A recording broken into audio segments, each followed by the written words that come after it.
Oh my God. I already knew that Emilio was the sweetest and super caring under all his playboy persona. But now, how can you not fall for him? That's a direct quote, people. We're diving headfirst into the hormone-soaked hurricane that is Savage Devil. Diving. You mean flailing wildly in a pool of teenage, angst and questionable life choices. I'm already bracing for the complaint emails. This book, Savage Devil, by Daniela Romero, is basically Gossip Girl if everyone got pregnant and nobody had Blair Waldorf's wardrobe budget. It's a train wreck, but like a sexy train wreck. A train wreck implies something unexpected. This plot is about as surprising as a sunrise. Girl meets boy. Girl has ill advised one night stand. Girl gets pregnant. It is not Shakespeare. Oh, come on. You're just bitter because nobody wrote a steamy romance novel about your high school experience. Sue, my high school experience involved a library card and a deep, abiding love for the Dewey Decimal System. It was far more fulfilling than this gestures vaguely hormonal chaos. You're just jealous Emilio didn't say, "Hey, Mama," to you. I would have called the authorities. Okay, let's talk characters. Bibiana Sosa. Good girl, supposedly. Makes one bad decision and bam. Life implodes. It's like a cautionary tale wrapped in a romance novel. Cautionary tale is generous. It's more like a public service announcement for birth control, disguised as beach raid.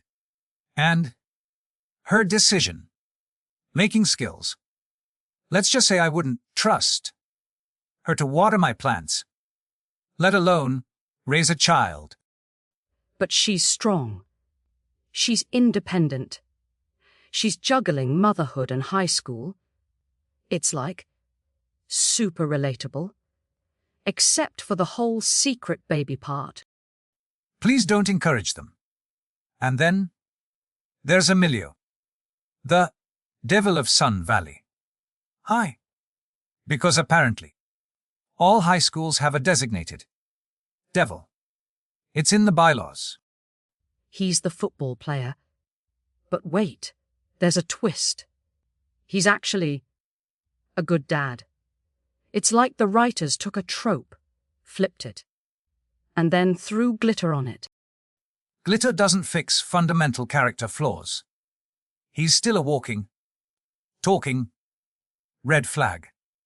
I'm diagnosing him with narcissistic personality disorder, with a side of avoidant attachment. You're just saying that because he's hot. I'm saying that because I've read actual psychology textbooks, unlike some people. And Bibiana's mom. Don't even get me started. Oh, she's the worst. Irrational. Unsupportive. It's like she wants her daughter to suffer. My neighbor, Brenda, she's exactly like that. Always yelling at her kids about their lawn gnomes. It's a whole thing. Matsu, your neighbor's lawn gnome issues are hardly comparable to a teenage girl dealing with an unplanned pregnancy. It's all about control, man. Control of the gnomes, control of the uterus. It's the same thing. Let's address the elephant in the room. Is this book good? One reviewer called it the Roman Empire, which, frankly, is terrifying. It means they're obsessed. It's like their whole world. Another reviewer said, "I'm so happy He officially started my pregnancy trope book obsession. That's dedication. That's concerning. We're glorifying teen pregnancy now. Is that where we are as a society? We're not glorifying it. We're exploring it.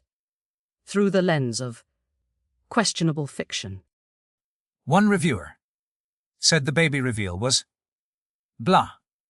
Blah. That's the climax of the whole story. It's like ordering a pizza. Getting a soggy cheese. Less disappointment. Okay, but another one said it was epic. So, conflicting opinions. Like us? Remember that time we debated Pride and Prejudice, and you said Mr. Darcy was a gaslighting manipulator. He is a gaslighting manipulator.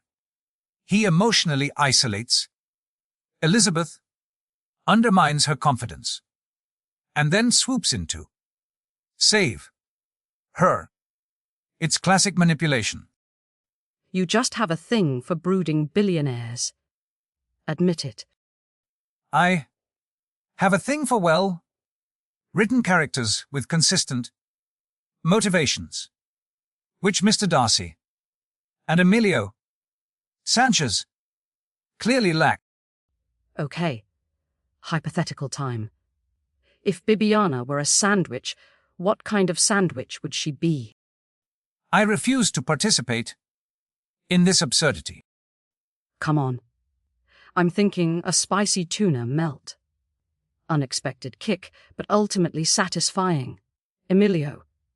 He's a triple decker bacon cheeseburger. Messy. Overwhelming. But you kind of want to try it anyway. I'm going to pretend you didn't say that. Okay, final verdict.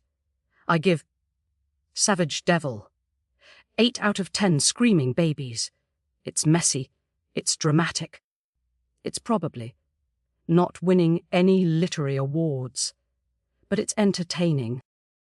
I give it 2 out of 5 strategically placed birth control pamphlets.